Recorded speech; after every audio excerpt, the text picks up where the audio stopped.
100 بات کی ایک بات، ہاتھی کے پاؤں میں سب کے پاؤں، ایک لفظ عبادت پورا کر دو، نجات بھی ہے، فوز بھی ہے، فلاح بھی ہے، سب۔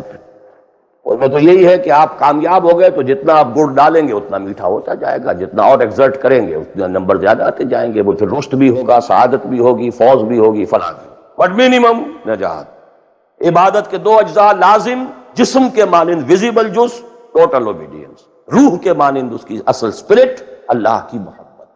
اوبیڈینس اور محبت میں اللہ اور رسول دونوں یکجا، نظری طور پر اللہ اول، رسول ثانی، عملاً رسول اول، اللہ ثانی۔ اوبیڈینس میں غلطی ہو جائے وقتی طور پر، غیر شعوری طور پر، بھول میں، چوک میں، جذبات کے طوفان میں، وقتی طور پر ماحول سے اثر انداز ہو کر، ٹھیک ہے، فوراً توبہ کر لو، اللہ معاف کر دے گا۔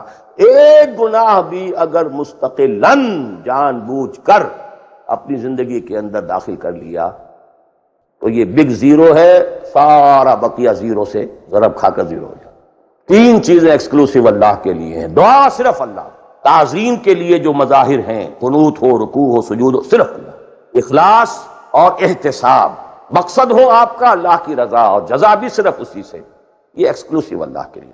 اس کے بعد ہم نے کہا کہ انفرادی اور اجتماعی یہ مختلف دائرے ہوتے ہیں۔ انفرادی آدمی کر سکتا ہے، چاہے دقت آتی ہے کر سکتا ہو، چاہے بھوک آ جائے، فاقہ آ جائے، جان پر بن جائے، کر سکتا ہو، یہ ایک دائرہ ہے۔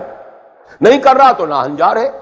اور ایک حصہ وہ ہے جو کر ہی نہیں سکتا جب تک کہ نظام نہ بدلے، اور اس میں ویرینگ پروپورشنز رہیں گی۔ اب میں تھوڑا سا آپ کو ان ویرینگ پروپورشنز کا اور ایک مختلف نسبت و تناسب کا ایک نقشہ دکھانا چاہتا ہوں۔